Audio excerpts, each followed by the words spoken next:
खबरें जो आपको सीधे जोड़ती हैं हमसे, जिनका आपकी जिंदगी पर होता है सीधा असर। खबरों की वही तस्वीर, बिना बदले बिना डरे, जज्बा सच का लिए, सच दिखाते हैं। सीहोर जिला प्रशासन बदलते ही रेत माफिया सूखदार Euphoria mines and minerals consortium private limited Chandrashekhar Chaurasia company में मचा हड़कंप। खनिज विभाग की कार्यवाही से गहवारा कर अपने ही कर्मचारियों को मजदूर बनाकर भेजा सीहोर कलेक्टर को ज्ञापन देने। एंकर छिपानेर, सिलकांठ मंडी, अम्बावाड़ गांव, अम्बा जाहिद, डिमावर, बाबरी, जाजना, जहाजपुरा, महूकला, सरदार नगर, बगवाड़ा, शाहगंज, नीनोर, नेहलाई से लेकर सुत तक लगातार 5 वर्षों से नर्मदा नदी में अवैध जेसीबी पोकलैंड मशीनों पर नड्डुबियों से अवैध रेत खनन करने वाली Praveen Krishna Kota Power Mac Private Limited company ने सीहोर के पूर्व कलेक्टर प्रवीण सिंह एवं खनिज अधिकारी राजेंद्र परमार के कार्यकाल में वे रोकटोक मध्य प्रदेश जी जीवन दयानी मां नर्मदा कसीना छनी किया एवं वर्ष 2023 में साउथ की पावर मैक कंपनी ने मध्य प्रदेश के रेत व्यापारियों एवं रेत ठेकेदारों से मिलकर सिंडिकेट बना लिया और पूरे मध्य प्रदेश में नदियों से रेत खनन में अपनी हिस्सेदारी जारी रखकर सीहोर जिले में रेत खनन का ठेका अधिकार euphoria mines and minerals consortium private limited Chandrashekhar Chaurasia company को तो दिलवा दिया, लेकिन सीहोर जिले की नर्मदा नदी में रेत खनन कर व्यापार करने का काम पूर्व की तरह पावर मैक कंपनी ने ही जारी रखा और सीहोर के पूर्व कलेक्टर प्रवीण सिंह एवं खनिज अधिकारी राजेंद्र परमार के संरक्षण में लगातार नर्मदा नदी में बड़ी बड़ी मशीनें चलाकर नर्मदा नदी के अस्तित्व को बिगाड़ते रहे। लेकिन जैसे ही सीहोर जिले में वर्ष 2025 में जनवरी में सीहोर कलेक्टर प्रवीण सिंह एवं खनिज अधिकारी राजेंद्र परमार का तबादला हुआ और सीहोर जिले की कमान भोपाल जल निगम के प्रबंधक बाला गुरुवार एवं भोपाल खनिज मुख्यालय में पदस्थ धर्मेंद्र चौहान एवं खनिज इंस्पेक्टर खुशबू वर्मा को राज्य सरकार ने सौंपी। वैसे ही सीहोर कलेक्टर के निर्देश पर खनिज विभाग ने रेत माफिया सूखदार Euphoria mines and minerals consortium private limited Chandrashekhar Chaurasia company के वर्षों से नर्मदा नदी में हो रहे अवैध खनन करने वाले जेसीबी पोकलैंड पर नड्डुबियों पर तबातोड़ कार्यवाही शुरू की तो नर्मदा नदी का आस्तिक मिटाने वाली रेत माफिया सूखदार कंपनी में हड़कंप मच गया और सीहोर कलेक्टर के पास अपने कर्मचारियों को ट्रक डंपर ड्राइवर क्लीनर मजदूर बनाकर भेज दिया, जो कि ज्ञापन के माध्यम से सीहोर जिला प्रशासन एवं खनिज विभाग पर कार्यवाही न करने का दबाव बनाने के लिए ज्ञापन दिया। रेत माफिया कंपनी ने जिन लोगों को सीहोर कलेक्टर के पास भेजा वो अपने आप को मजदूर बता रहे हैं और बोल रहे हैं कि सीहोर जिले में अवैध रेत खनन एवं अवैध रेत परिवहन से हजारों मजदूरों की रोजी रोटी छीन रही है, भूखे मारने की कगार पर है। रेत माफिया कंपनी के लोगों का कहना है कि हम मजदूर तकारी फावड़े से बीच नर्मदा नदी से रेत निकल कर लाते हैं और खनिज विभाग हम पर कार्रवाई करता है, जबकि खनिज विभाग द्वारा रेत निकलने वाली euphoria mines and minerals consortium private limited Chandrashekhar Chaurasia company को रेत निकालने का ठेका पूरे सीहोर जिले में नर्मदा नदी के किनारे कुछ हेक्टेयर में खदानें आवंटित की गई है, तो विच पानी में से किसके संरक्षण में रेत निकली जा रही है। एनजीटी के नियम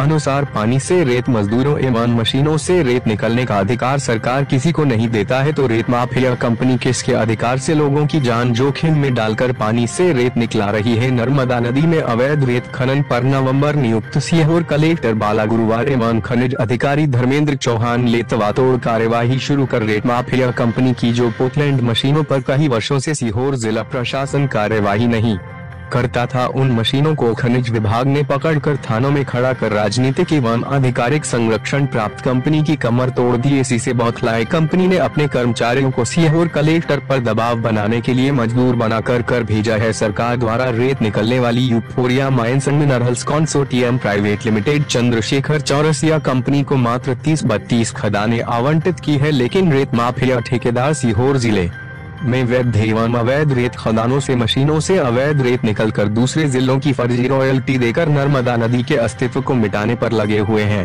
वहीं मीडिया से बात करते हुए सीहोर कलेक्टर बाला गुरुवार का कहना है कि सीहोर में कोई भी अवैध गतिविधियों को संचालित नहीं होने दिया जाएगा और रही रेत की बात तो अवैध रेत खनन एवं परिवहन के खिलाफ लगातार कार्यवाही जारी रहेगी। नियम अनुसार कार्यवाही की गई है और लगातार कार्रवाई जारी रहेगी। तो नियमानुसार कार्रवाई करने के लिए सुरक्षित है। अभी कुछ रेट माफिया के कर्मचारी और मजदूर होते हैं, हम किसी को परेशान नहीं करते हैं।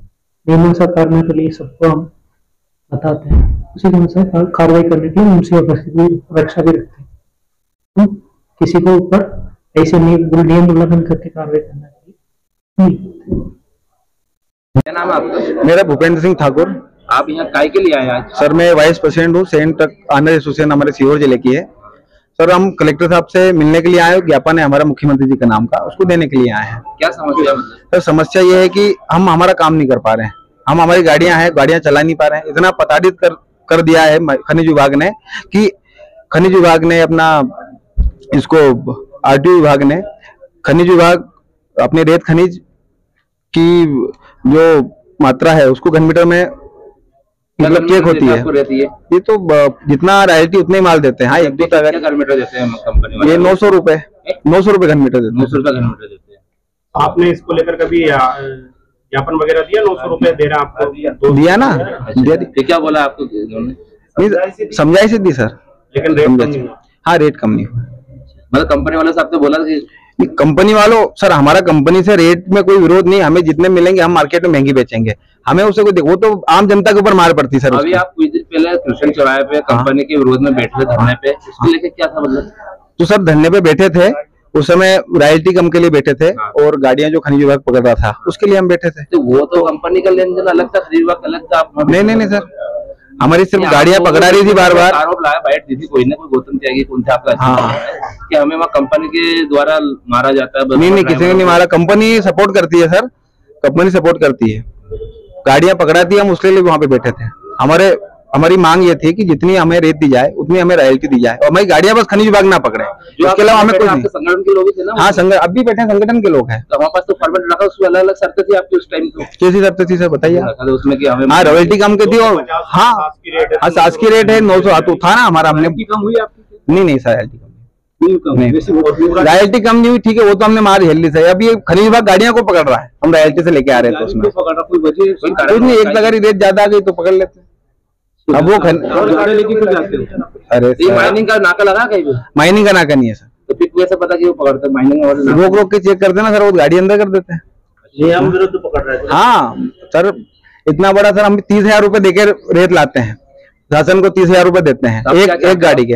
हमारी गाड़ियां ना पकड़ाई सर, हमें रॉयल्टी वाली गाड़ियां नहीं जो लोग बिना रॉयल्टी गाड़ी चला रहे हैं उनकी खूब पकड़ बताता, हमें कोई दिक्कत नहीं, रॉयल्टी वाली गाड़ियां नहीं पकड़ना चाहिए। दूसरा ये जैसे लाड़कुई पे एक नाका है, हाँ कंपनी का नाका है, कंपनी का नाका, उस पर जो रेत कटिंग होती है वो आप लोगों की गाड़ियों से कटिंग होती है ना? हाँ होती होगी। उसके बाद में फिर वो माल कहाँ जाता है? वो कंपनी से पूछिए ना सर, उसका हिसाब वो देंगे, हम क्यों देंगे? आप कंपनी की तरफ से आए? नहीं, कंपनी की तरफ से नहीं आए हम तो सीओ सेंट तक एसोसिएशन तरफ से आए, वो उनसे पूछो माल कहाँ ले जाते हैं।